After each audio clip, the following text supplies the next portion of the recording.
We're talking with Glenn Kimball about his expertise, his lens on ancient manuscripts and what it tells us about this big story this week about the revelation that, in fact, there are existing photographic copies of an alternate Quranic text.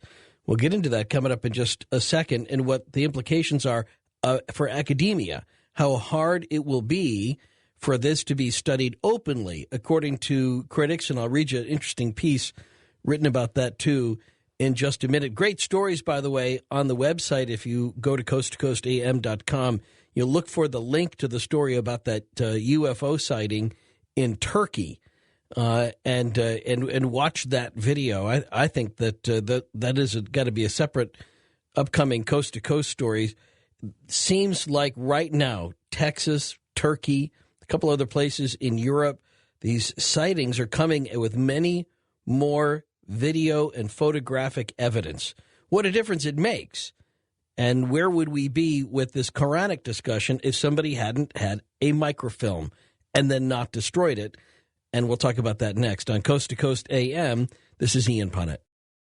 So I thought it was interesting. We were talking about these Nazi Arabic scholars that had a copy of this alternate Quranic text and had been guarding it so that it couldn't be examined, so that you couldn't read it as a university scholar, as an academic, and look for variations in the text. You couldn't look for more versions of words that may have been misinterpreted over time or other scribal errors which may have caused ripples within within Islamic theology because it was such a threat to the alliance between Islam and, at the time, Adolf Hitler's Germany.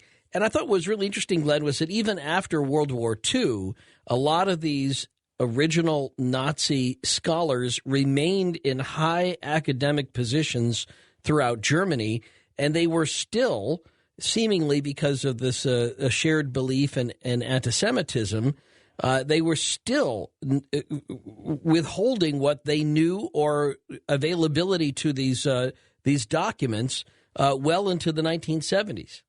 Well, that's certainly true. We have to remember that even though publicly Hitler may have said that he ordered the destruction of these documents, what he said in public and what he did in private were two very different things. He would never have destroyed anything this precious that came into his possession. Hitler was, he had an enormous collection of things that he had taken from around the world that were kept in salt mines in Germany that still haven't been all returned. Right. Well, I want to read a little bit more from this article. I found this one at a website, an Assyrian news website, and this is how they phrased it. That why were the Nazis so eager to suppress Quranic criticism? Most likely, and we talked about the anti-Semitism thing, but it goes on to say that the one author makes a bold and consequential statement about this, and that is, and I just lost my place, the dissemination of European models of anti-Semitism among Muslims was not haphazard, but an actual project of the Nazi Party to create more anti-Semitism, essentially, amongst Muslims, meant to turn Muslims against Jews and Zionism. He says that in the years before World War II, two Muslim leaders in particular willingly and knowingly carried Nazi ideology directly to the Muslim masses. And he has their name here. They were people who were founders of the Muslim Brotherhood. And I'll go on to read. It may be a very long time before the contents of any of these archives are known. Some Quranic critics, notably the pseudonymous scholar Ibn Marak, claim that Professor Angelica Neuwirth, the archive's custodian, has denied access to scholars who stray from traditional interpretation. So you have to agree to interpret it the correct way before they'll even let you look at it. And I think this is, again, this speaks to what's going to happen if, as we know this week, this is no longer, it's a cat that gets out of the bag, and there won't be one scholar or a group of scholars that have access to this other Quranic text, but it'll be out for the world to see. Well, the thing that amazes me is that this isn't the first time that there have been evidence that there were variations in the Quran. Scholars have been saying this for decades. The fact that this is some sort of a news story is semi-preposterous because they have been studying the variations and the various Quranic finds in China and in Russia and other places for decades and decades. The fact that this particular one was kept by the Nazis, I think, has really brought it to the forefront of the paparazzi, so to speak. Well, I'm not sure you get that. I mean, you may be right, but I look at what some of the claims made by alternative Quranic scholars, and what they're saying is we don't know what's in it yet. We don't know how different the texts are yet because they've been so secretive about them. And these particular texts, you're right. Yeah, and I think that's the part. I'm saying that these aren't unique in being different. There are other versions.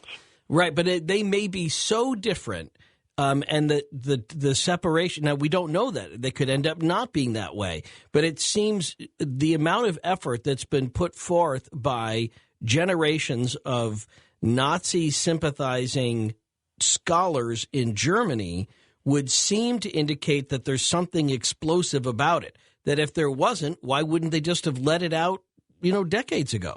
Well, and I must respectfully disagree a little bit on this. Go ahead. Not 180 degrees against that particular position. But we really live in the day of the Islamic Inquisition. We've already gone through a Christian Inquisition. Right. Some centuries ago. Where anybody that differed from the Catholic or the universal definition of the Bible was considered a heretic and worthy of being burned at the stake, and the Templars were exterminated for all intents and purposes as an entity in 1307 because they had in their possession a library in Great Britain that was very different than that of the Vatican. A Sure. great deal larger than that of the Vatican, and in fact, it was so much larger that that the largest library of Jesus that still exists in our world today still is in Great Britain and is not in the Vatican. Right. I spoke with the head of the British Israel Society, their representatives from Great Britain, as early as today. And they told me about the hundreds and hundreds of volumes that they're going to be publishing in this coming year that'll be on my website. But there are this is a site where there were huge libraries, enormous libraries. And the reason why there was an enormous library was because after the death of Jesus, when Joseph of Arimathea took the famous personalities for their own protection into self-imposed exile into Great Britain, they were given the 12 Hides of Glastonbury, which is roughly 2,000 acres. This became a sovereign nation for 1,000 years. They didn't pay taxes to the British Crown until Henry II. Right. And following Henry II, Edward I took over, and Edward I was Longshanks from Braveheart fame. Sure. And carried out this extermination order of the Templars. And they had to go underground and change their name, and many of them... Much of what they believed and many of their texts went into Scotland and became integrated with Freemasonry and other movements. And so we know what they had. I think it's kind of interesting to know, we get back to this Da Vinci Code thing for a moment. Henry Lincoln made an interesting comment. He was, if you know who Henry Lincoln was... Sure, he was one of the co-authors of the Holy Blood, Holy Grail. Right, and that Holy Blood, Holy Grail was, for all intents and purposes, one of the foundations of Dan Brown's book called the Da Vinci Code. But he made an amazing statement that was aired on the television here in my area last week. He said there were really two secrets of the Da Vinci Code. One was the Rennes-le-Château comments that Jesus was married to Mary Magdalene, which was, by the way, an old story because we have Sanhedrin documents which talk about Jesus' courtship of the Mary Magdalene that come from 2,000 years ago, that are very much from the Vatican and the Hagia Sophia shared in common. Right. But the fact remains is that Joseph went there and he began a school. And the school began collecting manuscripts. They already had some manuscripts in Great Britain at that time. You mean Joseph of Arimathea goes there?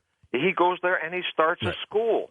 Right. And whenever you see school, that means they collected manuscripts. And they already had the Olam Fadlah documents, which were the documents where Jeremiah had visited Great Britain with Tetefi in tow, which was the daughter of Zedekiah, who escaped the Babylonian conquest. That's why Jesus' grandmother, the great Saint Anna, really came from Britannia and not necessarily was born in Jerusalem or thereabouts. Well, but even what you're saying right there is that may not be agreed upon by all Christians or people of, or for that matter, historians. They may not agree with that, but you can have that discussion, and I can have that discussion, and that is the essential difference. That what you're talking about there is what the church would refer to as either a heresy or a heterodoxy.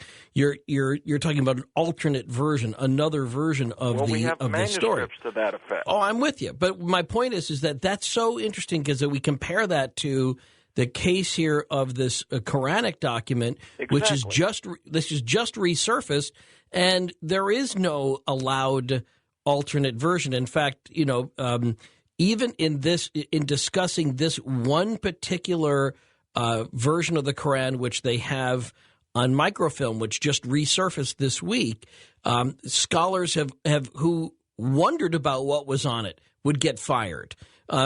People that had tried to get access to it could get fired from their academic positions. That's how explosive this is. Well, it is enormously explosive because of Shihad. How would you like to be a school and be under the threat of your Islamic community coming in and bombing your campus, which is a real possibility? Or having, even in the West, and this is the point that a couple of the articles have made about this, the Wall Street Journal doing a piece we referenced to earlier, where these Arabic studies departments or various combinations where you're doing Middle Eastern studies or Quranic studies, they're all funded by the Middle East, and anybody that attempts to deviate from an orthodoxy, even at the academic level on public universities, can risk losing their funding. So, there's a lot of control that's going on about this that seems to be intended to support one particular religious view, and that is, the luxury of maintaining that there is no version other than the Quran, the popular version of the Quran that is authorized by God. And you know what amazes me, and when you say that, I hear you saying that, it makes me question the courage of our scholastic community. Yeah, okay. How courageous are they to reshape history based on being threatened physically, and that it's really possible that could occur, and yet it's a reality. It's a reality in our day. We are still running from this. You cannot do it in America.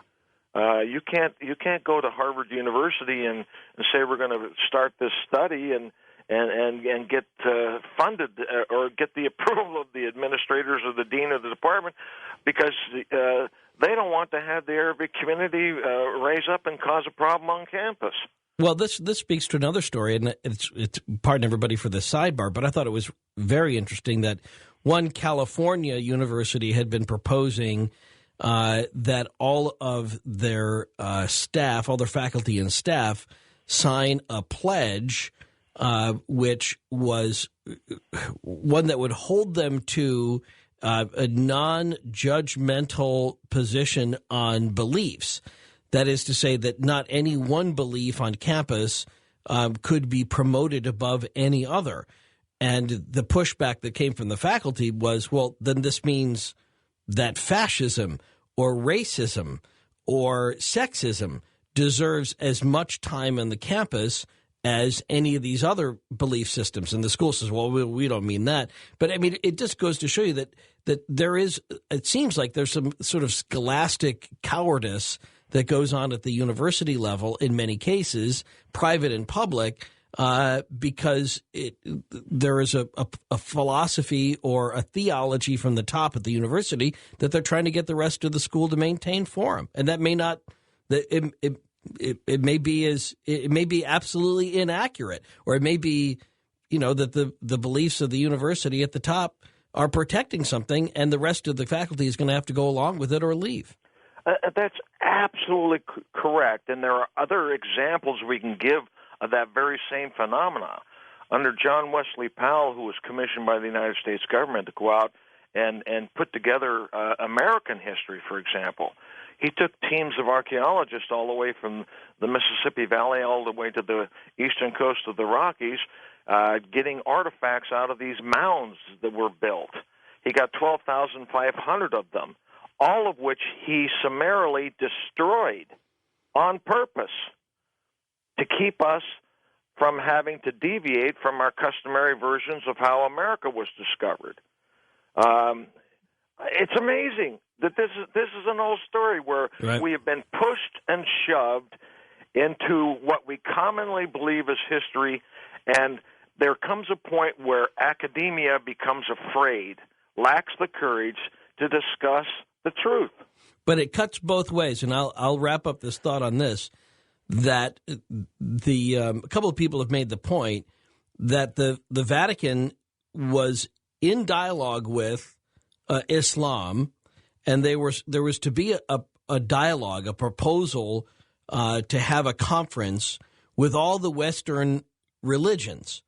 And this was supposed to include Islamic scholars and everything, and it was supposed to be, kind of a symposium looking for common ground, a way of building toward a future. But it broke down on the subject of textual criticism, because the demand on the part of the Muslim scholars was that they got to maintain this belief that the Quran was the pure dictation of God, and that there could be no textual criticism of the Quran in this conversation. They could criticize the Bible, the Holy Bible, or any other religious text, but no other proponents of their religious text could criticize the Quran. And that's why it broke down. Now, I think that has implications exactly to this story and how sensitive people are going to be if, in fact, they find more differences in this rediscovery of this older Quranic text. Without any question, and that exceeds the boundary of just religious documents. This persecution by academia, they felt this perceived threat on their part for massive change has been around since the beginning of the Americas, since the beginning of the Revolutionary War and before. All right. Now, before is where I want to get to. We have a little time left before we get to the phones, and I want you, Glenn Kimball, can you in a half hour tell me the story of King Arthur's brother coming to Mobile, Alabama? Well, King Arthur... Can you do it next? Can you hang up? Will you do it? Sure. Okay. If you don't, I'll be scratching my head for the rest of this week wondering about it, and I have too much to do. So you've got to take me out of my misery. Got to hear the story. Glenn Kimball will tell it next, of how King Arthur's brother ends up in Mobile, Alabama. And then we'll get to your calls for Glenn Kimball in our last hour on Coast to Coast AM. All right, so it started as a digression in our previous conversation, Glenn Kimball talking about the 7th century and what was going on when Muhammad was developing Islam. So one thing led to another. Next thing you know, I'm hearing Glenn just going to toss off, as Glenn does, going to toss off this fact that King Arthur's brother was in Mobile, Alabama. And I'm dying to know, how do we know that? And I know that Glenn will have a fascinating answer. We'll do that before we get to your calls for Glenn Kimball coming up on Coast to Coast AM. This is Ian Punnett. So let's get to it then. The story of how King Arthur's brother could end up becoming the starting quarterback for the Crimson Tide. Exactly how did this happen? Exactly. Well, let's look at the evidence first of all. Okay, if you go to Great Britain, you go to the Stoke Dry Cathedral right there near Wales, near Glastonbury. They have a fresco on the wall that still remains to this very day. It has the depictions of King Arthur II, or some say it was Maddox, who was killed by Native American Indians. It has him actually being filled with arrows and the pictures of the Native American Indians. And people have questioned that for a long period of time until they began to get into the actual documents, the property documents, which are called the Landau Charters. And by the way, my copy of that cost me a pretty penny. It really hurt my pocketbook. Stop. Let me. What do you mean by that? How much would it cost you to get a copy of something like that? It cost me $250. Okay. Now, and you. These were like the county recorder documents at the time of King Arthur. Okay. That tell about who actually existed. There have been scholars and historians who've dismissed King Arthur as being a myth. Unfortunately, they have the property records of himself and Maddox, his brother, actually owning property. So he was not a myth at all. He was very, very real. Maddox, when King Arthur was alive, he stood on Mount Tor, which was nothing but a labyrinth that looks much like the Mayan labyrinths today. Right. He said that his treasure was in Avalon, and Avalon was beneath the constellation of the Americas, the America constellation, star constellation, which was in the west. And his brother had already gone to the west, the land of the apples, and part of the reason why New York is called the city of the apples, the Big Apple. Big Apple. But he came here and he settled here. As a matter of fact, Lewis and Clark, when they were commissioned to go and investigate all the way to the West Coast, right, they were given a Welsh translator intentionally so that they could speak with the Native American Indian tribes that only spoke Welsh. Okay. A, I've never heard that. Fascinating. B, I want to go back to the images of Maddox being attacked by Native Americans? Native American Indians. Okay. What did they do to him? They shot him full of arrows? Yep, killed him. Okay. And he left artifacts here, by the way. Adrian Gilbert's book on the Holy Kingdom. You know who Adrian Gilbert is? I do. He's the guy who does the stuff on the don't tell me stop on the Magi. On the Magi, he also did the book of the Holy Kingdom with Wilson and Blackett, who are the foremost scholars on King Arthur in the world. Okay. They have discovered the tomb of the original King Arthur there in Glastonbury. Their book on Arturo Rex, I've still got out-of-print copies on my website. It's the only place you can get them in the world. It's amazing what they have done, but Adrian Gilbert wrote the book for them because they weren't the writers that Adrian Gilbert was. But in his book, right on the cover, the paperback or the hardback version of the cover was a sword, a Welsh sword that was found in Pennsylvania from the 7th century A.D. Now, how did that get there? And it was called the Sword of King Arthur. It wasn't the sword of King Arthur; it was the sword of his brother Maddox who was here. Right. So we actually have artifacts that survive in the Americas from the time of King Arthur. And why did he come here? Well, he came here for a number of different reasons, not the least of which was this was the treasure house where gold was available. They could trade with the native populations for precious metals. But this was always the place for the transport of metals to the Far East and to the Middle East and to Europe. We know that back as far as the time of Hatshepsut in Egypt, the Phoenicians were importing copper during the Bronze Age for the building of the pyramids and afterwards. And where did they get all this copper? Certainly the copper mines in Egypt and the ones in Spain didn't come close to producing enough copper for the Bronze Age. Just the bronze alone that would have been required for the chisels to carve the pyramids would have exceeded the output of their mines there by tenfold. So where were they getting their copper from?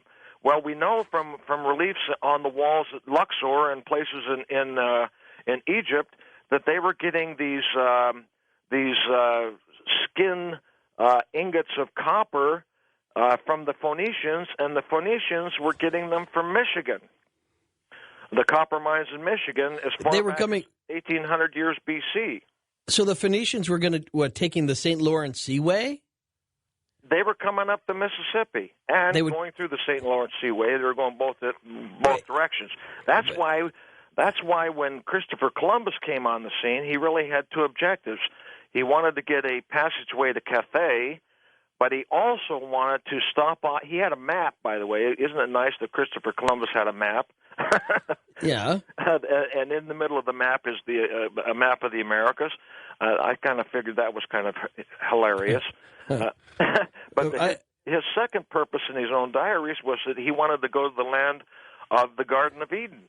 Right. I've heard that. I thought that's always very interesting, but I'm stuck. I don't know. You can't get to Michigan from the Mississippi, can you? I mean, overland you can. Overland, but I just mean you can't get there just using the Mississippi. But going down the St. Lawrence Seaway, I could see how they would do that. Which is even closer. But how did they know that it was there, that the copper was there to be mined to take back to sell to the Egyptians? Because the copper, the trade between East and West had already been long ago. We know that we know that the original mummies from 2,500 years BC in Egypt, the 9 sarcophaguses kept in Germany. Once again, we go back to this German confiscation of artifacts. Right. All 9 of those mummies were tested to find out what kind of elements that they were eating, and every one of them had cocaine in their hair, and they were mummified with tobacco in their stomachs. Now, cocaine's only grown in one place in the world, and that's in the Andes Mountains, and tobacco's only grown in the Americas. And that fact is real. I mean, the toxicology reports are real scientific evidence that trade was going on between East and West. Interesting. But then how did they know that he was killed? That Madoc, King Arthur's brother, was killed by Native Americans? Because his body was brought back and buried and interred, and it's a subject of enormous numbers of paintings and reliefs in Great Britain. So it was just Madoc himself that was killed, not all of his investigating party or anything Absolutely like that? Not all of them, because they survived and integrated with the Native American Indian tribes, which learned to speak Welsh. To learn to speak Welsh. And that's why Lewis and Clark brought with them a Welsh interpreter. Exactly. They were assigned a Welsh interpreter. Okay. I am completely intrigued by this. Every time I talk to you, I learn something new. Now, can we get an update from you before we go to the phones coming up? Because I know someone will ask if I don't. On the last time you and I talked, we were talking about documents that you had seen but were not yet available to you coming up from the Yucatan. Do you want to talk about that a little bit more? Yeah, we're waiting to get permission for them to actually deposit them with us. I don't know whether they ever will. My MO is that if you're not willing to hand me the documents, I'm not certainly going to go to war to try and get a copy of them. I've always been had an open dialogue with people and say, hey, look, if you'd like to publish your documents, I'd be glad to help you with that. The majority of the people who have documents don't leave them with me, but I have enough that do leave them with me that I'm never going to be done in my lifetime with the manuscripts that I already have available to me that talk about history that has been eliminated from our schools and our history departments and universities. Sure. One of those was this belief that there were giants in the Yucatan in the jungles, and that it was well known that there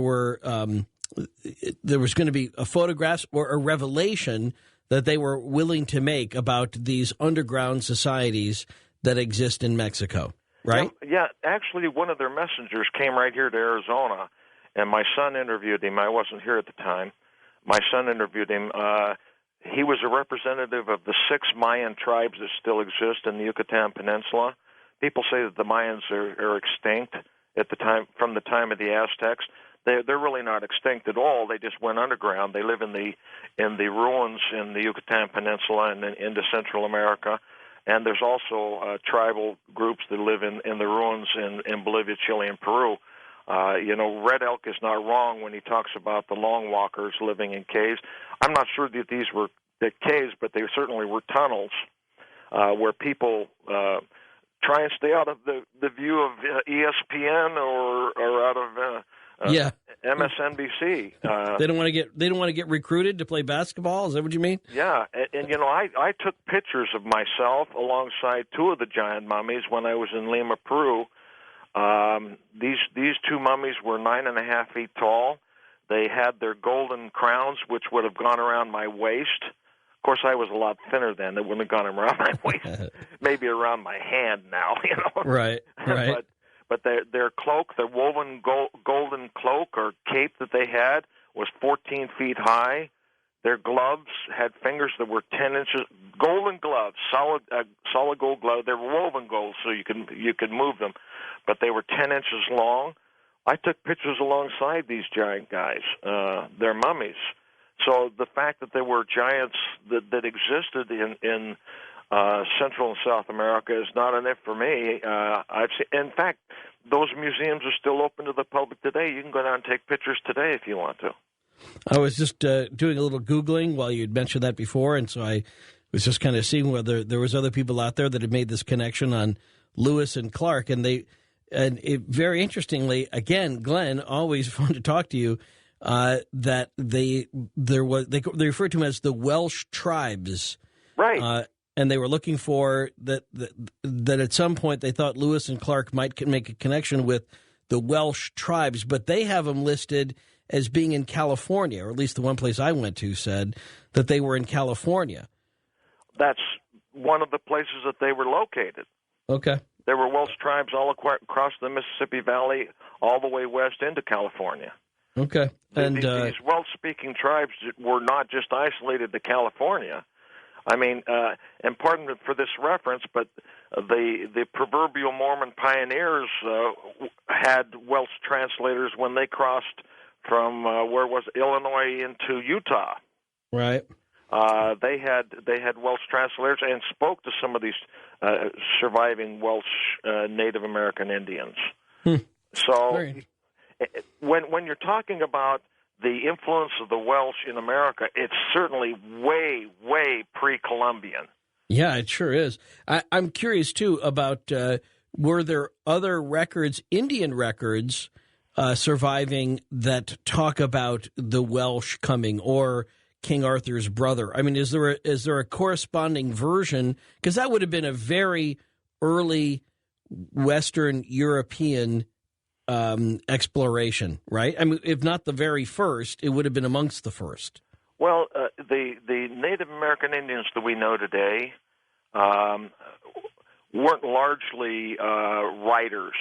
There are some pictorial that's what I'm talking about. Type things that are rather amazing.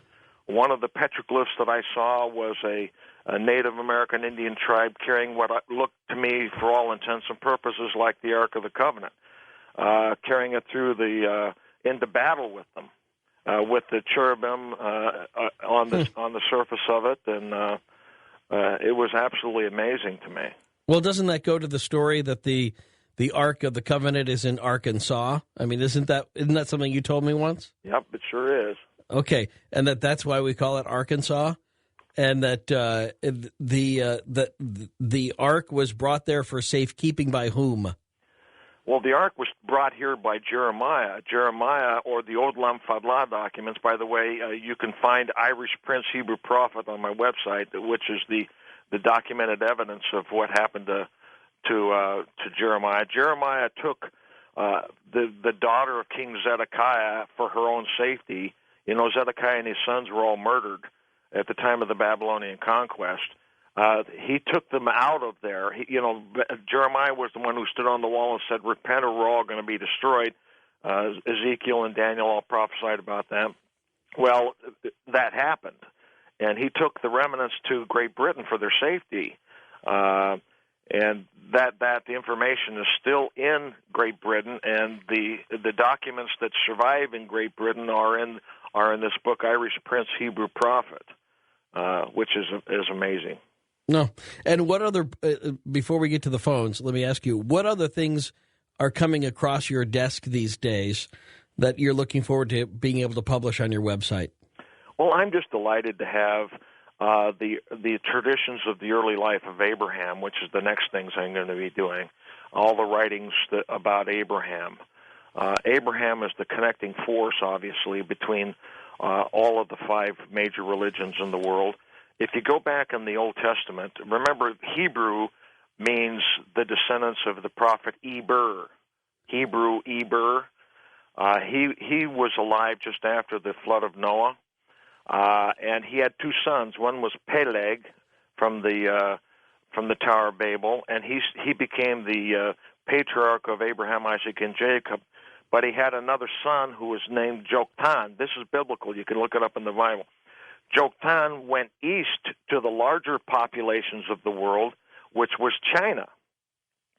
And so the Abrahamic traditions were well accepted in China, whether we think our version of China today is via communism, and not via what was really in existence in China.